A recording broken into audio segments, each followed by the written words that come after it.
Hello everyone! I am Alice of KHR Arts and Cloud Orchid Publishing, and today I am going to talk to y'all about my experience at Flirty in Kansas City. So this is a romance author event, meaning that the authors that are participating at this event are all either romance authors or they are multi-genre authors that also write romance. And this is through the company Anytime Productions, and I already have a bunch of their other events for this year on my roster. I've never done a romance author event before, mainly because these type of events are really hard to get into, and what that means is that the community is very close-knit, as well as it's very exclusive. So with these events, I initially had to send them some of my works in order for them to evaluate if I was the right fit to be a part of these events. But it's kind of like once you're in, you're in. And that was the awesome part about it, is once they evaluated my books and determined, yes, you are essentially good enough to be a part of these events, I was able to sign up for as many as I liked. And that's essentially what I did. So I have a very full con circuit for this year, but that was a big part of my goals for this year. And also last year is Neil and I are trying to expand our con circuit in order to reach new audiences, because when you go to the same conventions over and over again, you typically see the same people over and over again, and that means there's only so many people who can buy your books, as well as once they've bought your books, they're not going to buy them again. So once they've bought all your books, they've bought all your books, and they're not going to buy more until you write more. So that's kind of the problem we've been bumping into with these romance author events. Now I have this whole new market of people that I can reach, and I absolutely crushed it at this event. Now, for starters, I know the big question that everybody always has is, what did your sales look like? I will tell y'all right off the bat that I didn't necessarily make the sales that I was really hoping for, but that was actually my secondary goal with this event, is that this is my very first time doing a romance author event. This was my very first time doing an event through this particular company. So my primary goal was I just wanted to go see what the event was like, figure out just the ins and outs of how to do this particular event, because every convention is a little bit different in how they run things, as well as my biggest goal was I wanted to network. I wanted to meet the other authors there. I wanted to ingratiate myself with the event coordinators, and most importantly, I wanted to reach those new readers. And honestly, I feel like I knocked those particular goals out of the park. In preparation for this particular event, I was aware that this was going to be a tight space. So this was a massive event with 4 ballrooms filled with authors at this hotel. And that meant that we were all going to be in very close quarters, as well as they had a very strict 1 table rule. And on top of it, they even had some of the tables where they had 2 authors per table. So you could either buy half a table space or a whole table space. So they were able to cram so many authors. And the tables were 6 foot long, and some of them were only 18 inches wide, whereas some were, I believe it was 32 inches wide. And so I brought my own table just in case, because my book racks, I measured them, they are 20 inches wide, and they would have fallen off of the 18-inch table. And I am so glad that I did that, because I ended up getting one of the 18-inch tables, and I was like, oh hell no. And thankfully they were really awesome, and they let me take down the 18-inch table, and I was able to put up my table, because their main concern was your table being 6 foot long. They didn't really care so much how wide it was, and there were a couple of other authors that did the same thing, where they brought their own table and they swapped it out. And that just meant that you were just eating inches into your own space where you were physically sitting, and as long as you weren't like being rude and encroaching on your neighbors, they didn't really care about that. So I really appreciated that at least they were reasonable in that regard, in that I was able to switch out my table and I was able to have my full proper setup with my book racks, because y'all, when you have over 30 titles, you need space in order to put them somewhere. So having those book racks means that I can utilize so much of that square footage. And honestly, at events like this, literally every single inch counts. This convention was a game of inches. So packing the car wasn't that big of a production as it can be for some of the big events that I do. And that's because if it's available to me, I will get a full-size booth at events now, because I just have so many books, and especially if Neil is coming with me and he has so many books, we just need the space. So ideally we're at the point now where we really need a 10-foot by 10-foot booth space in order to properly display all of our books. However, events like this, you just kind of have to make do. And so that meant that packing the car was less complicated because I only had one table, and I brought my chair just in case, because you never know. They said they were going to provide chairs, but I've been to events before where there aren't enough chairs, there's a snafu, blah, blah, blah, whatever. It's best to just bring it and not need it, then not bring it, and then not have it, and you have to stand the whole time.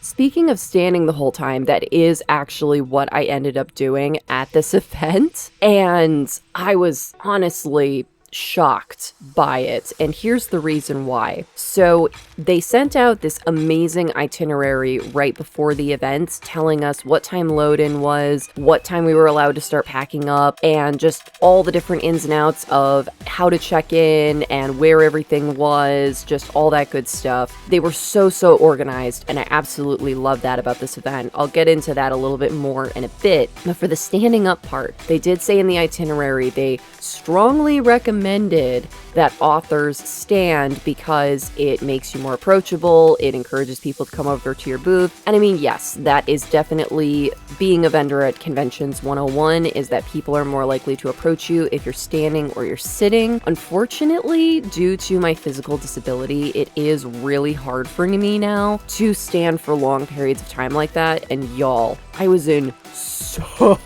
much physical pain by the end of this convention. Like, dear God, like, the pain threshold was just wild. But part of the reason why I wasn't able to take advantage of sitting down like I normally would is that at all of the conventions I've been to previously, it's like the tide. There'll be a big rush of people, they'll make their way around the convention hall, and then there'll be a little bit of a lull, and then another big rush of people will come and rinse and repeat. There was none of that. This event was just a constant flow of humanity, and it was a lot. So this event was just the biggest concentration of people, as well as just, I'm not sure if this was the most people I've ever encountered at an event, but I believe this is the most people I've ever encountered being in the vendor space all at once like this, where it was just packed the entire time. Everyone was there to shop. That's what the entire event was about, was just for people to come and buy books.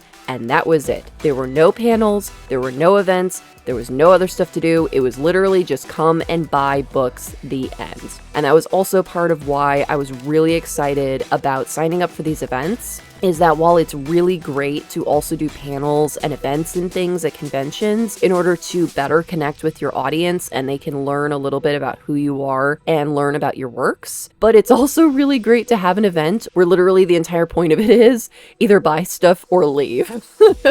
So that was pretty cool to be a part of, where the entire point is to shop. It was really overwhelming just how many people were just in the space, and then how many people were just constantly coming up to my booth, that I literally got to the point where I wasn't waiting for lulls. I was reading people's faces and body language to see if I thought that they were going to stop by my booth or not, because there were people that were there who were just making beelines for particular authors. They were on a mission. They were not going to stop by other booths. They were just like, hey, I'm going to this author's booth. I'm ignoring everybody else, blah. So when those groups came in, I took advantage of that and I would sit down. And y'all, it was literally only from anywhere from like a minute to about 30 seconds. I'm not even kidding. That was it. My poor feet and my legs were just donezo by the end of the event. And so that was just such an experience, and that's definitely something that I'm going to find a way to be better prepared for when I do these events in the future, because as I said, I've signed up for a bunch of these events for the rest of the year, as well as I've also signed up for them through to 2026 and even 2027. And that's another thing, is the organization of this. Just absolute chef's kiss.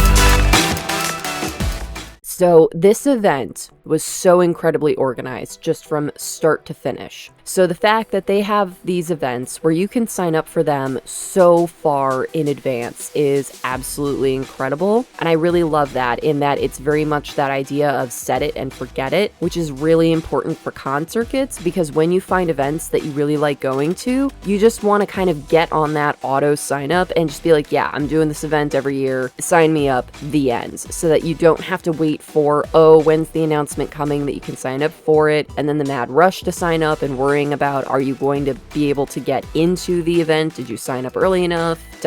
All of that. So the fact that I can sign up for these events so early in the game is absolutely amazing. And I know that I took a big risk by signing up for so many, and especially for the span of literally 3 years, without even going to one yet and knowing how I liked it. But I was really banking on the fact that this is clearly a massive event. They clearly do these events every year. They are literally nationwide, and the fact that so many vendors, so many authors are a part of this event, and then on top of it, so many attendees go to these events. That was the big flag for me that this was a good idea, in that this isn't a convention that's struggling for attendance or vendors.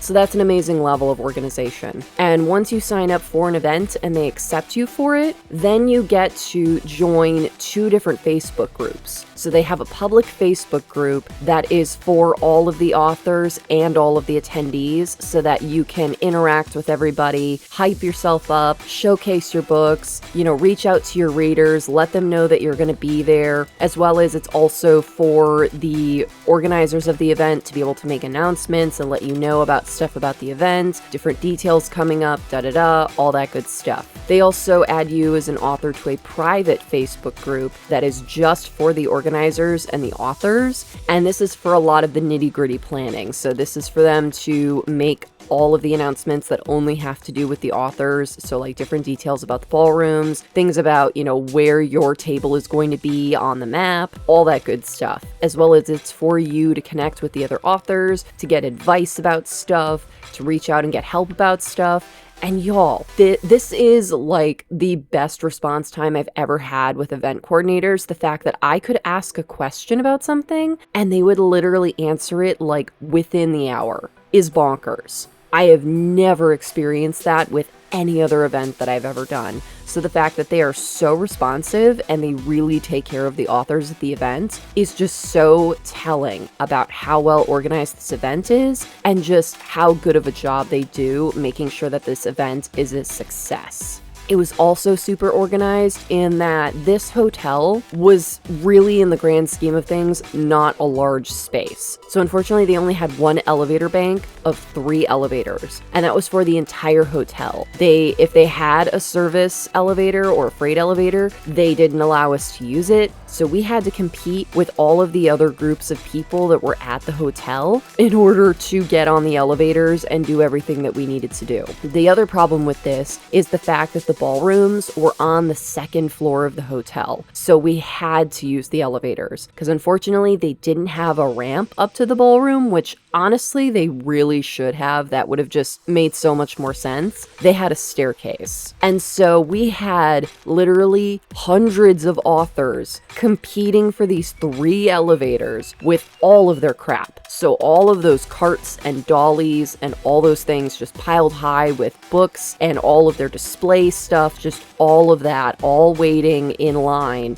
to get on the elevator. And then you had just all of the other people at the hotel. And unfortunately, this particular weekend was Super Bowl weekend. So there were also big parties of people there to hang out and party for the Super Bowl. And there was also apparently some sort of like child competition going on. I think it was like dance or cheerleading or gymnastics or something. They all had really cute costumes and glitter, and their hair was done and all that cute stuff. So you had these 3 big events going on the same weekend, staying at this hotel. So it was a lot, y'all. So the elevators, just that whole situation really sucked. But the fact that the organizers made sure it sucked the least amount possible was what was so amazing. Is that load-in was a little bit of a free-for-all, and honestly, load-in and load-out are always a certain level of a free-for-all. It's just the nature of how it works. However, the fact that they made it very clear that we're all going to wait in line, we're all going to wait our turn, and we're all just going to do this in an organized fashion. There was no fighting, there were no like people like trying to cut in line, like everybody just lined up and got on the elevator as they could. And it was the same way for loadout, except for with that, the event coordinators also stood in the elevator banks and helped push the buttons and hold open the doors. And to be honest, a little bit of bullying of the other people at the hotel, that they were kind of like, guess what? These people are going to get on this elevator with their carts and you're just going to deal. You're going to make room and you're going to deal because we're all just trying to get through this, okay? And so load in and load out took a really long time,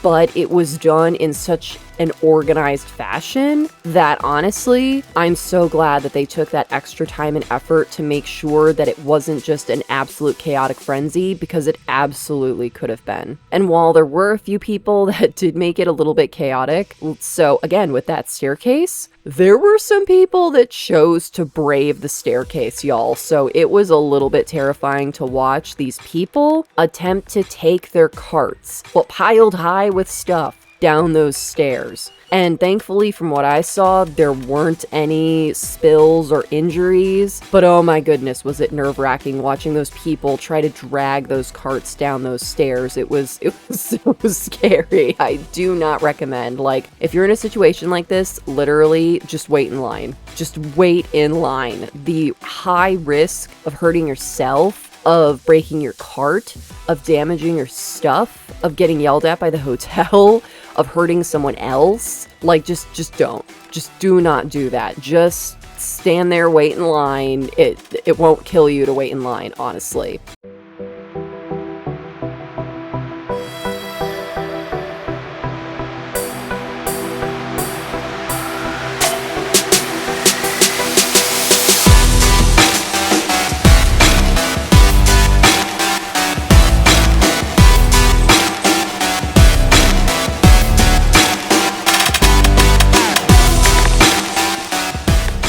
So yeah, so it was a really good, organized load in and load out. And they did have the option of being able to do load in and setup the night before. But the problem is that not only was I driving in, but so many other people were driving in too. The night before load-in was really, really sparse because there just were not a lot of people that were able to make it to the hotel in time. I believe the night before load-in was something like 4 p.m. to 7 p.m.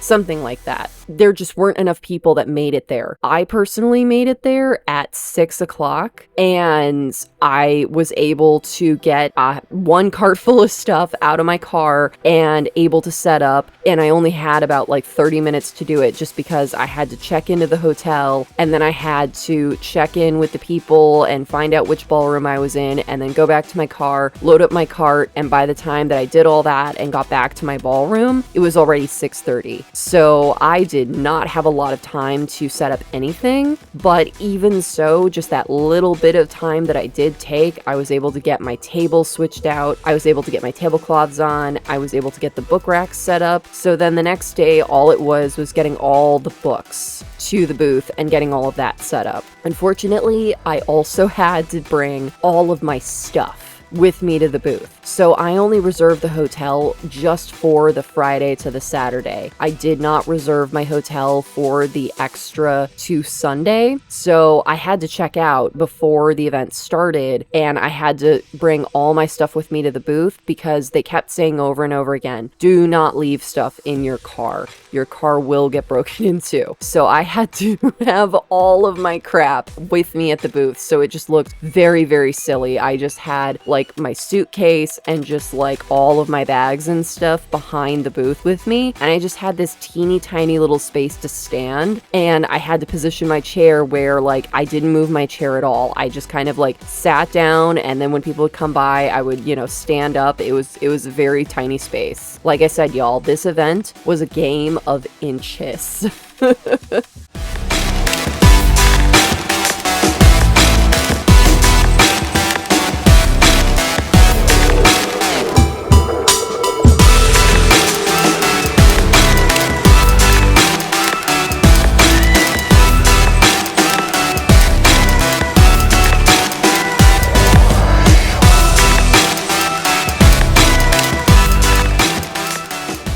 Honestly, I don't regret that. I think in the future, I will do the same thing, that I won't reserve the hotel for the extra day. I will still go home the same day that I'm done with the event, because honestly, it's just so much harder to get that motivation the next day when all of the tired and the aches and the horrible sets in than when you're already on that train of, okay, we finished the event, we did load out, and just directly loading out to your car. If I were to load out and take all that, here's the other thing, take all that stuff on the elevators back up to my hotel room, and then the next day have to fight for the elevators again to take all my stuff out of my hotel room to the car. That extra step is all of that extra work all over again, and then you still have to drive home. And I was just like, no, I cannot do that. I absolutely cannot do that. I will lose my mind and I might die, to be quite honest. Like, there was a point driving home where I was just like, this is how I die. I made all the choices and this is how I die. Oh my goodness. So yeah, so that was part of why I made that executive decision, was I was like, no, I can't. And on top of it, unfortunately, I also had to do this event by myself. I didn't have Neil with me. He unfortunately was not available that weekend to do the event with me, and he would have purely been doing the event as an assistant. He wouldn't have been able to sell his books. That's also part of it. So I had to go it alone, and y'all, I really realized just how much he spoiled me, because doing this all by yourself is really, really rough, especially as a physically disabled person.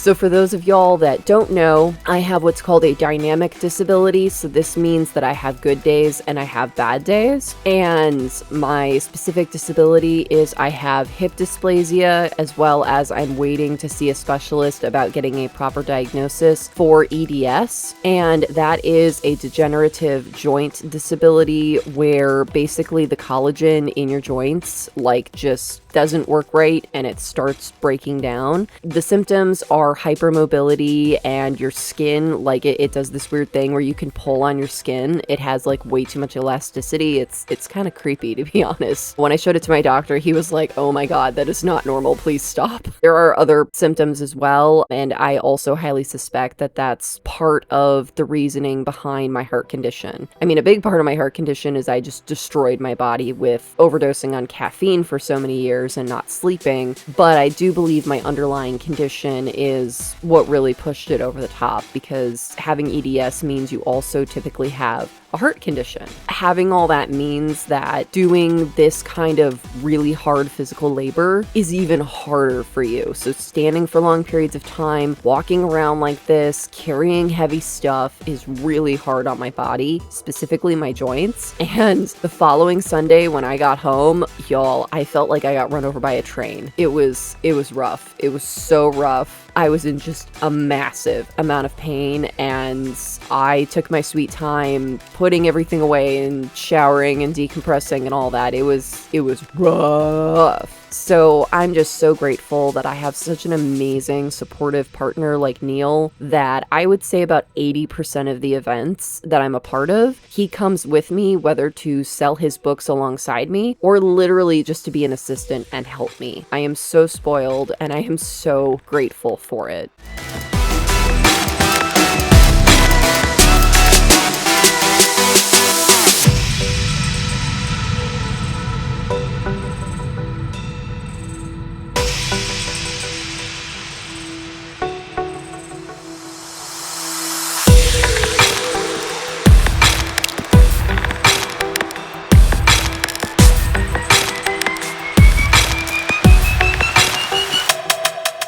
So I have had some people ask me, with my disability and in the spirit of not making things more difficult for myself than I have to, why do I bring all of my books to every event? Why don't I just, select a few titles and just bring that to an event? And the reason why is that it is impossible to predict what will necessarily sell in an event. Maybe that's unique to me, maybe that's most authors, I'm not sure. If y'all want to let me know in the comments below what your experience has been, but in my experience, I can never predict what exactly is going to sell at an event. So this was a romance author event. So you would think my romance books would be the ones that would sell and I would just bring my romance books. Well, I'm glad I didn't do that and that I made the extra effort and schlepped all 8 bazillion of my books, because y'all, you know what book sold? Succumb to Darkness. Everybody wanted Succumb to Darkness, my vampire book. Nobody bought my romance books. And it's not to say that they weren't interested in them, it was just that they were looking over my books and just every time they would just all of a sudden make that beeline when they saw Succumb to Darkness, and every time they were like, oh my God, what is this? And then they would read the back cover and they'd be like, I need this, and just shove it at me and be like, take my money. You can just never predict what's going to sell at an event, and this has just happened to me over and over again, where based on different factors of different events, I'll be like, oh, I really think this is going to be the book that's going to sell. I think this is the one that's going to be popular. And I'm wrong every time. Just every time. It's it's just too funny, y'all. So that's why I always make the effort to bring all of my books to every event, is just the gamble of you never know what book exactly is going to resonate with people at an event for whatever reason. And so I just don't want to miss that opportunity of sales, as well as even beyond sales, just networking with potential readers. Is if they can see what you have to offer, that makes them more likely to, whether they make a purchase right then and there, or maybe make a purchase in the future, whether online or when they see you at your next event. That's why I go with that strategy, is that I just want to show people, hey, this is everything I have to offer. Just take your pick. I don't want to tell people, hey, I only brought these books, but I also have all these other books too. Because let's be honest, y'all, at the end of the day, humans are rather simple creatures in that if it isn't right in front of our face, it doesn't exist. So even if you have other titles, people are really going to treat those like they don't exist, because for them, they kind of don't. They're not there at the event, they can't see them. Yeah, you can tell them about it, but they're honestly going to see so many other people throughout the day that they're going to forget what you told them about your other books. What's going to stick with them is what they can physically see and pick up and interact with at the event.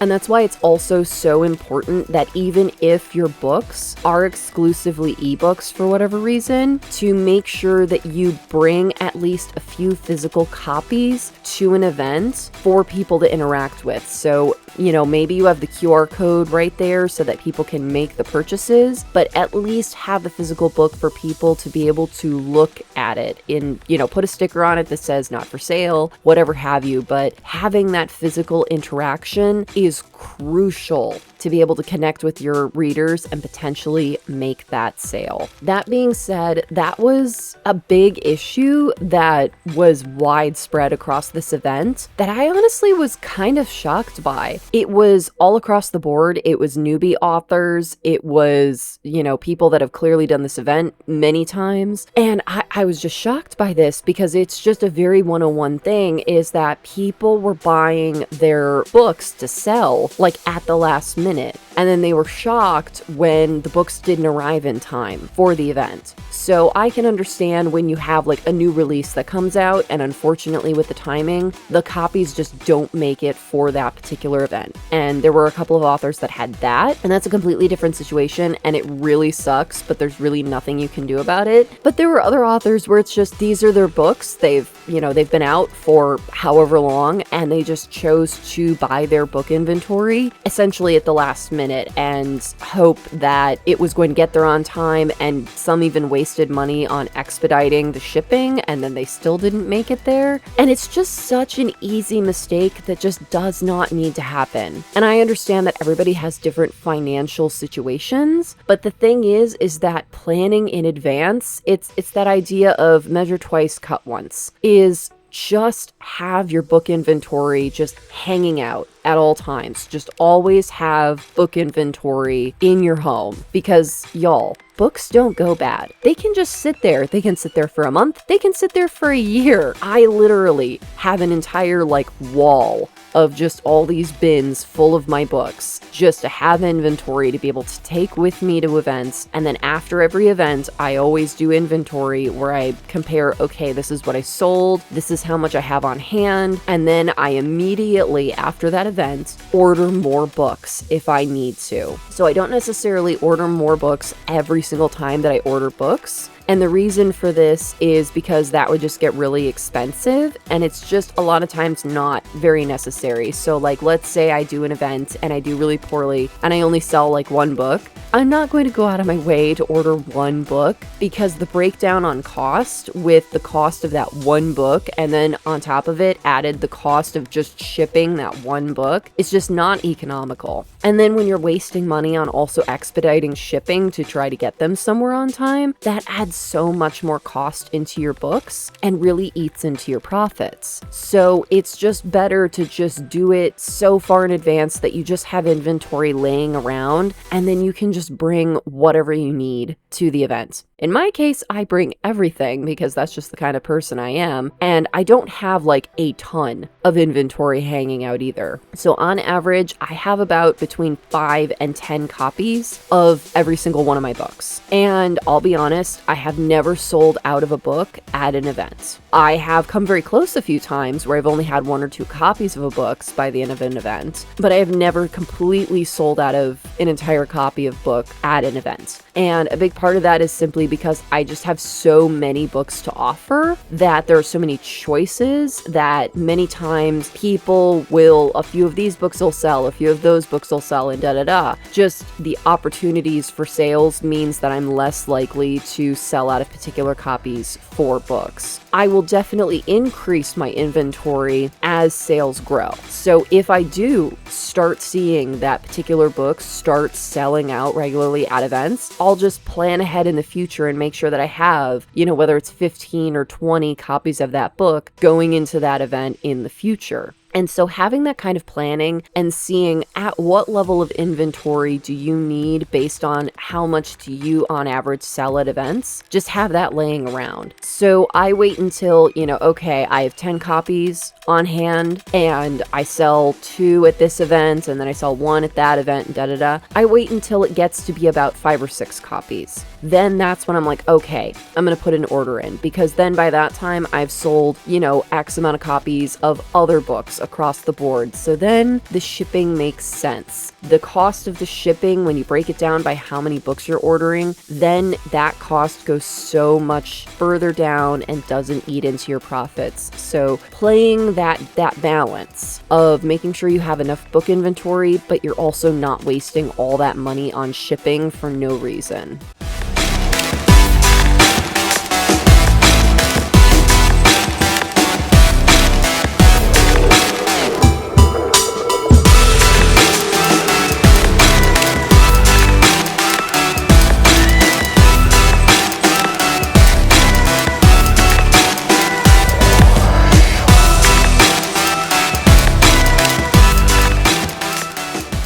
But even so, I still learned a lot from the different authors at this event. And that's another big reason why I do these in-person events, is also so that I can meet other authors and I can learn more things about the industry, make more connections, and also find ways to continue to improve my work as an author and also improve my experience at these events. And so I made it a big effort that once I had my booth set up, before the event started, I walked around the ballroom I was in and I tried to talk to as many authors as I could. I made sure that I didn't bother anybody that was clearly busy setting up or busy on their phone or doing whatever. I didn't want to be a pest, but I did make sure that I tried to introduce myself and talk to as many authors as possible, ask them about the books that they had, ask them about, is this your first time at the event? Have you done these events a lot? All that stuff. Making those kind of connections with the authors and the other vendors at events is so important, because you're going to learn a lot, as well as it's kind of a thing, y'all, that at events, you're going to see the same people over and over again. So it just is in your best interest to kind of make friends with the people at these events. The biggest one being, make sure that you make friends with your booth neighbors. So the people that are next to you, behind you, and across from you. Because especially like I was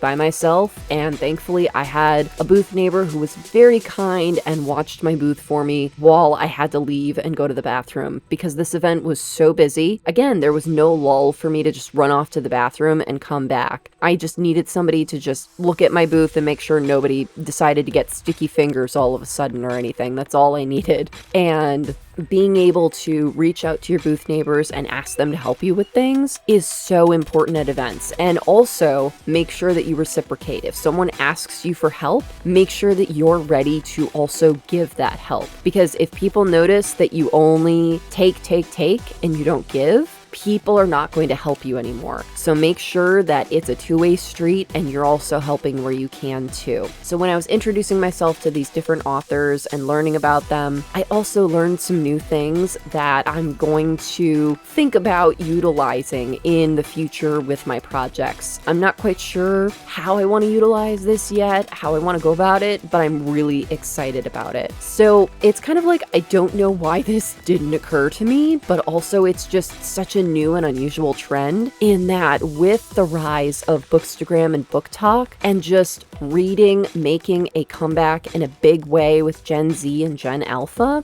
books have really changed. So what people want when they buy books has really changed. They want books that are pretty. So they love special editions. They love books that have little extra frills, like when you have images and colors and things printed on the actual pages of the book. So when you are holding the book, You can actually see on the pages that they make an image when the book is closed and it's all put together. People love that. People love what from the Middle Ages is called illumination. And that means that you make your titles fancy. It's like an illustrated title for each chapter in the book. Or even having full illustrations in books is also becoming more common. And then the big one that I saw is people just making the actual pages of the book different colors. So there were books that I saw there where the pages were pink, the pages were black with white text, the pages were blue. And so, of course, when selecting colors for the actual pages of a book, make sure that it is still readable for your reader. So one of them that I saw, there was another author talking about it, saying, wow, this color is just assaulting my eyes. It hurts so bad to read this. And make sure that even though maybe that color looks pretty, if it makes it hard to read your text, nobody's going to buy it and they're going to leave you bad reviews. If you're going to experiment with making your pages different colors, get a proof copy first, look at it, have other people look at it, and make sure that it's still easy for your readers to read the text. So the two that I saw that were the most successful with this was one book where the pages were like kind of a dusty pastel pink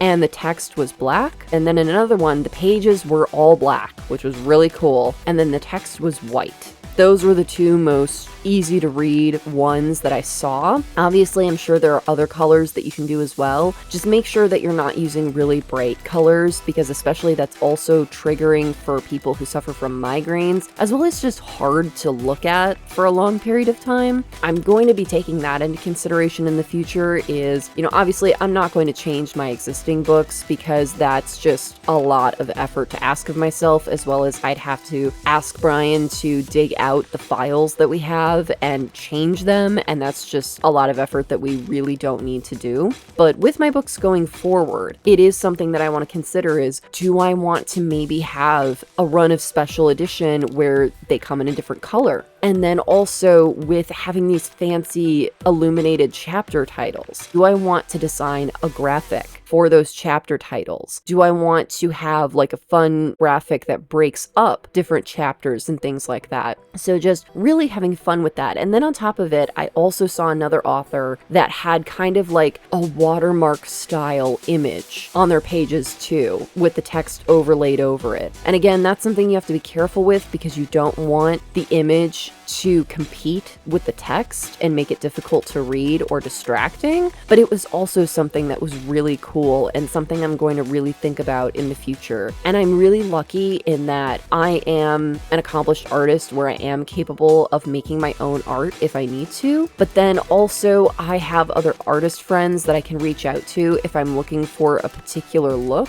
or if I just personally don't have the time or wherewithal to do it myself, I can pay them to do it. So the fact that I have these resources at my disposal, that I can add these extra flares to my books if I want to, is a really big help. And again, that's also a big part of doing this as an author, is that there's only a certain point that you're going to be able to do things, and you're just going to have to work within your unique set of circumstances. And everybody's different with that. Everybody has their own unique circumstances, whether it's finances, whether it's your physical capability, whether it's the amount of time and wherewithal you have. Nobody has the same 24 hours. Nobody has the same budget. Everybody is just doing each event to the best of their abilities. So don't add more work to yourself if it's just going to be too much and be the straw that breaks the camel's back. These are ideas that I take with me, and most importantly, I don't try to implement a whole bunch of new ideas all at once. That's just absolutely crazy banana pants, and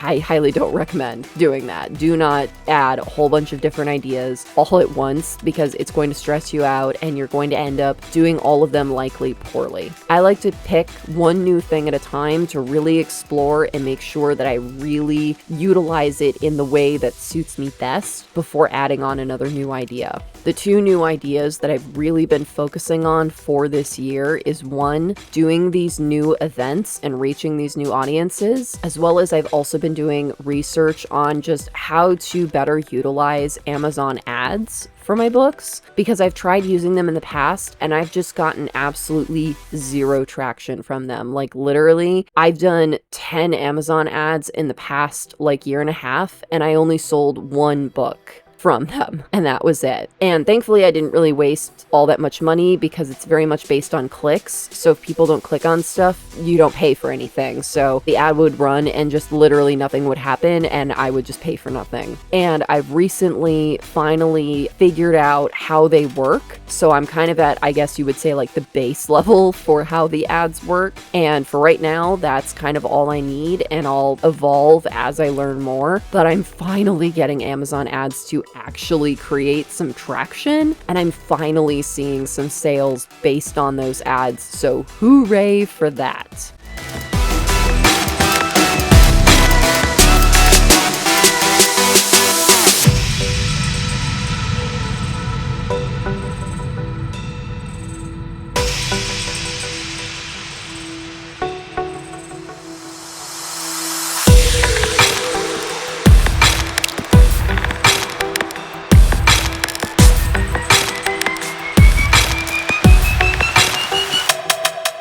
So that's what I mean by don't take on too many new things at the same time. With that, I'm already doing these two big new things with my work as an author for this year. I'm not going to just immediately jump on this new idea that I just learned at this event and then be like, all right, how do I implement this on all of my books going forward? What does that look like? That's way too much. That's way too big. I'm already doing these two big other things. I'm going to look into it and see if maybe I want to try something out with my new novel Be Mine that I'm working on, but it's definitely going to be a thing that I'm going to research, I'm going to think on, I'm going to evolve. It's not a thing that I'm going to jump headfirst into all at once. And so I'm really excited that I learned that new thing from this event, and you're just going to constantly learn new things and grow as an author. The more that you network and interact with other authors and interact with other people in this industry, and even interacting with other types of vendors at events, just learning so much about different things that you can do in order to continue to improve. There are so many things that I learned from non-author vendors in the past that have really helped me with learning what conventions will likely be successful for me and likely won't be, things that make load in and load out easier, things that make my booth setup look better, things that make setting up my booth easier for me, just all of that I've learned from watching other people. And that's why it's important to not just put your head down and only worry about you and not interact with anybody and just be like, I'm here to make sales and that's it and I'm gonna ignore everybody and da-da-da. Like, don't do that. Being a vendor at these events is definitely a community thing. It's a team sport. So make sure you get involved so that you can keep learning and keep growing. It also is a great way to find out about other events, and that's a thing that I'm likely not really going to learn going to these events, is because they already have a massive con circuit that this organization supports. So a lot of the events they were talking about at this particular one were other events that these organizers do. So I didn't really learn about any other new events doing this event, but also that wasn't really my goal with this. But I did learn a lot about the other events that they organize and which ones in the future will likely be the ones that I really want to stick with going forward, and which ones probably will be better for me to steer clear of. So the next big event they have that I won't be attending is the Las Vegas event. And the biggest reason why I'm not doing that one is it's just too far of a drive. That's just way too far for me to do.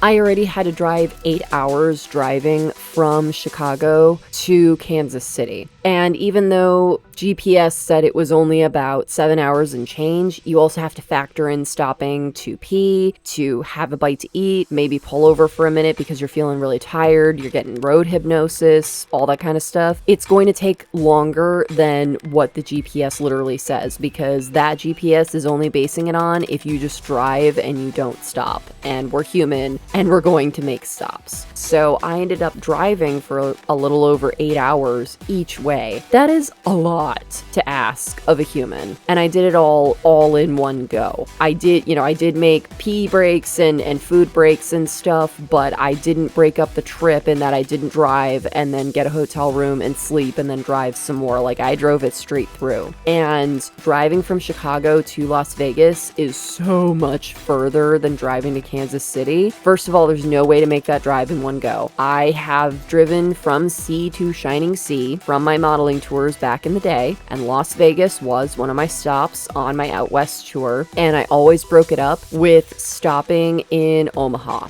and also stopping in Salt Lake City. So I never drove straight through to Las Vegas. It's just, you can't. It's unsafe. It is unsafe and it's crazy. Don't do that.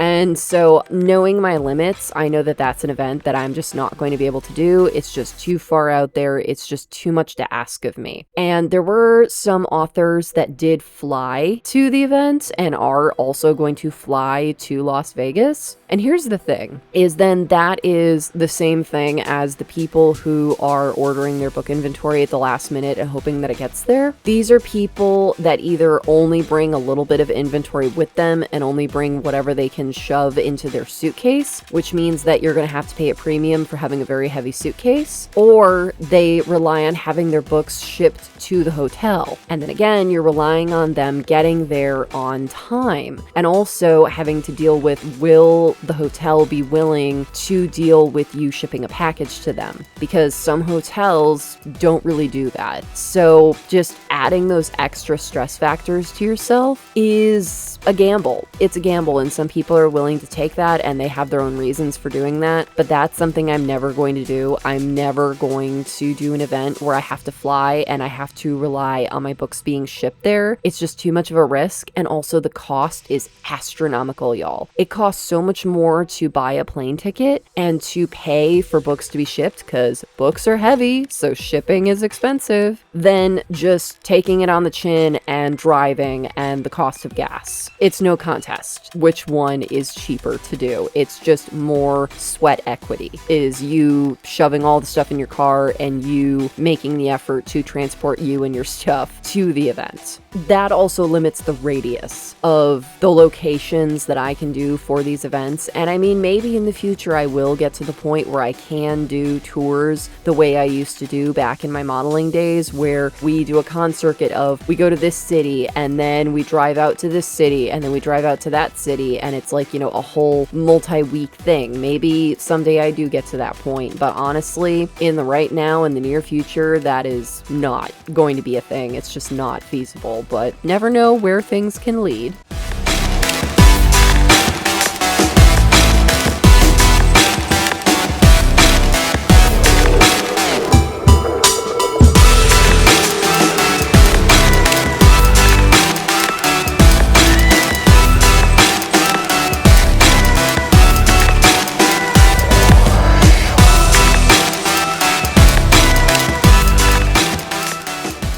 And so the biggest part of this trip that I learned a lot from was the drive there and back. So I'm no stranger to long road trips, in that back during my modeling days, I used to do national tours where I drove. And how that worked was I would, in advance, schedule out a route with, let's say, my out west tour. I would stop in Omaha and Salt Lake Lake City and Las Vegas and San Francisco and San Diego. So I would pick some major cities along the way, and then I would put out a notice, and then I would schedule the photo shoots in those areas. And most of the time it was in smaller towns and suburbs that were outside of those larger cities, but it was just kind of the idea of having those general stopping points and then actually scheduling out where specifically I would be doing my work. So the fact that I would spend anywhere from days to weeks on the road like that, it's something that I'm familiar with. However, that was back in my 20s, and I'm 36 now, and y'all, driving for 8 hours straight like I did is rough. It is so rough. My feet and my legs and my back were in so much pain. And really, it's a cumulative thing. I had the day of, I had to pack up the car. So I had to put everything in the car, and then I drove 8 hours. And then I had to schlep all of my stuff out of my car into my hotel room. And then I only got a few hours of sleep before then I had to schlep everything out of my hotel room into the actual ballroom where I would be selling my books, and I had to do my whole setup. And then we had to, the same day, then load out, so that I had to schlep all my stuff out of the ballroom, out of the hotel, back into my car, and then I had to drive another 8 hours. And this was on top of, for the duration of the actual book event, I spent about 90% of it standing. So that is just so much to put on my back and my legs and my feet. The next day, Sunday, after I'd finally gotten some proper sleep, I felt like I got run over by a train. It was so incredibly painful. And that was a thing that I didn't really have when I was doing my modeling tours, was I didn't have the intensity of that pain. And I'm sure a big part of that is also because during my modeling tours, I wasn't schlepping a whole bunch of books everywhere like that. I was just pulling specific groups of clothing out of my car for the different photo shoots and then going on my merry way. So there was definitely a difference in the packing and unpacking of the car and the different materials that I was dealing with. But definitely sitting in the car for long periods of time like that, age has really come for me, y'all. It was incredibly painful. So that is something that I am going to see how I can better plan for in the future, is how can I minimize that pain as much as possible? Because especially when I do my book tours in New Orleans and on the East Coast, that's going to be even longer of drives for me. So I'm going to have to find some way to really mitigate that pain, because by the time I even show up to the event, I'm already going to be in pretty bad shape, and let alone what kind of shape I'm going to be in for the drive home. So that is something I'm going to look into and see how I can better prepare for that. But it was definitely an eye-opener for me that I am not in my 20s anymore, and driving cross country is not exactly the piece of cake that it used to be for me. However, my experiences with driving cross country did really help me with doing this particular event, as this is the first event that I've done specifically working as an author where I drove the furthest away for a book event. So by far, previous to this, I did RaptorCon. That was really far, but this was definitely further. So I'm definitely expanding my radius for my audiences, but figuring out how to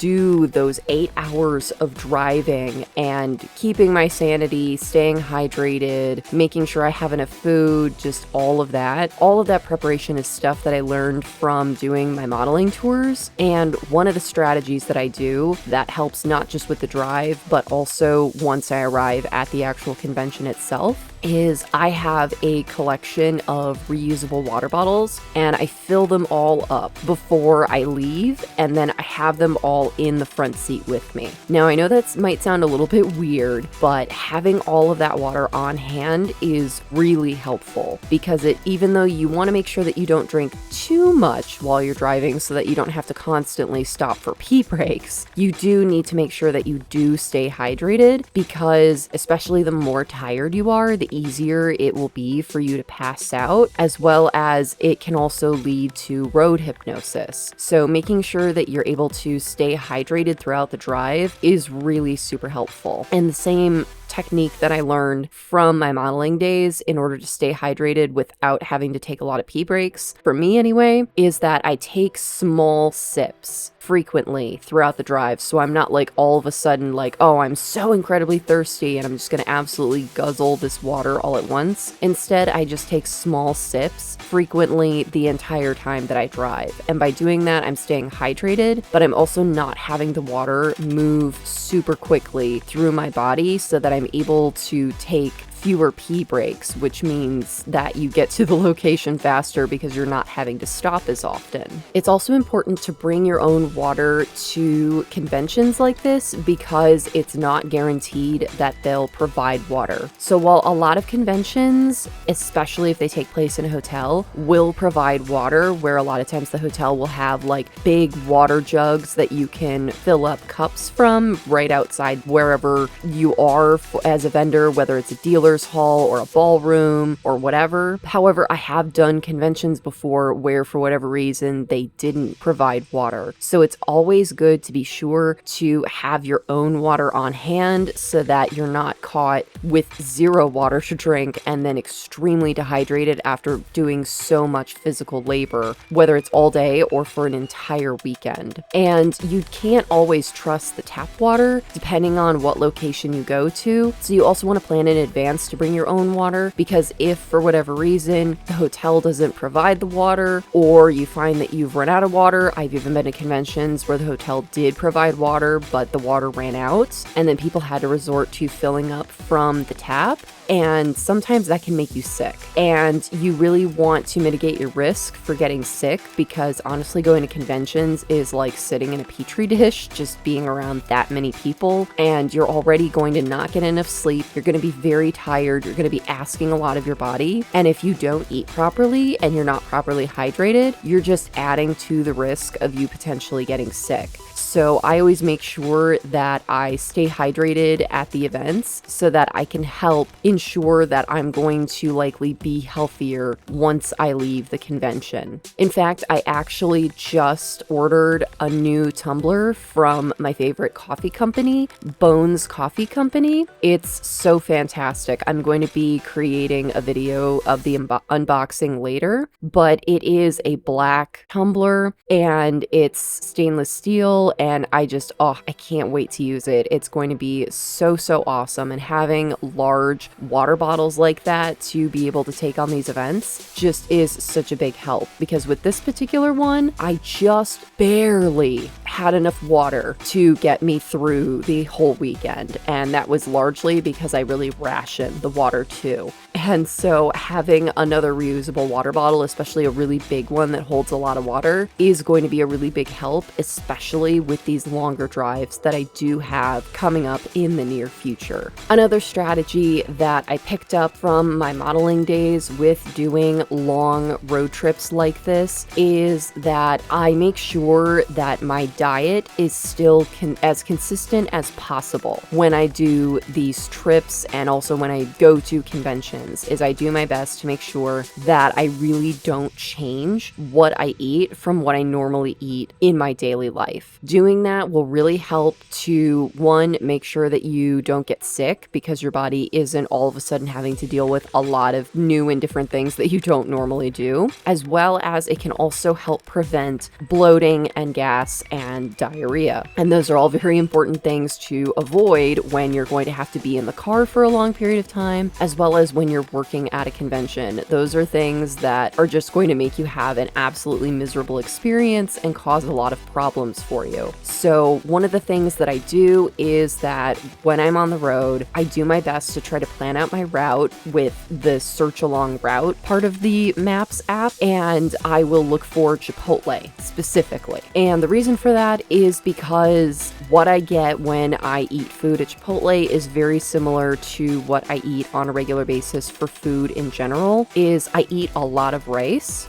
A big part of this is because rice is a slower to digest carb. Specifically, I get brown rice, and it also helps with my IBS. So rice is a very important part of my diet. I always make sure that I get a lot of lettuce, which helps with fiber just to make sure everything stays moving so that I don't get a lot of bloating and gas. And then also having a good protein. I get the steak. Even though in my daily life I eat a lot of fish and I keep steak minimal, when I'm doing a high energy thing like driving for a long period of time and also doing these conventions where I'm doing a lot of physical labor, having a good strong protein like that is really super helpful for really giving my body that extra edge so that I have the energy and strength to be able to make it through the entire weekend. Making sure that I have that consistent food and I'm not just eating some fast food that's greasy that my body isn't used to handling, that would absolutely spell disaster for me. And when I'm at events, I typically do my best to try to DoorDash or Grubhub, Chipotle, or something else that I want to eat that's very similar to what I normally eat in my daily life. Usually in bigger cities, I'm able to have a poke bowl delivered. Sometimes, I'll have a little bit of fun and I'll get a pizza if it's from a place that I know their pizza isn't very greasy,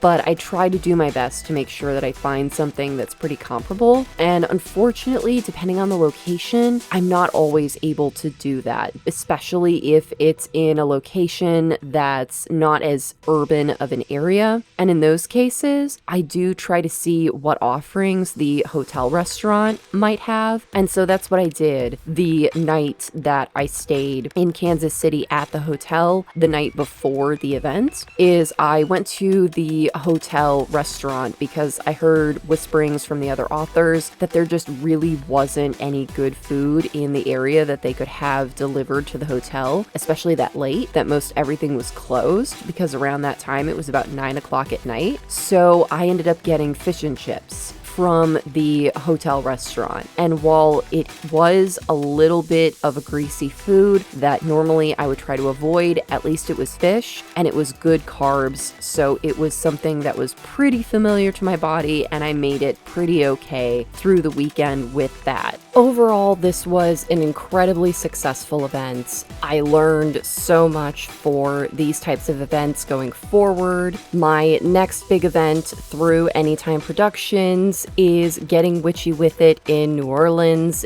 at the end of June, and I am just so excited for it, y'all. I've never been to New Orleans. I'm going to be taking a couple of extra days so that I can explore the city, and honestly, I just can't wait to meet everyone that's going to be there and see the opportunities that are going to be had. I also lucked out and at the last minute got a full table for both days for Getting Witchy with It in Salem, Massachusetts in September. So absolutely thrilled to pieces for that as well. I've got a lot of planning ahead of me, but it's going to be so worth it. Just for the fact of all the networking I did at this event, the new readers that I gained and the new experiences I had, I know it's only going to get better going forward. So I hope y'all enjoyed this video. If you did, please be sure to give it a like. And if you're new, subscribe. All right, y'all. Thank you so much for watching. Take care. Bye-bye.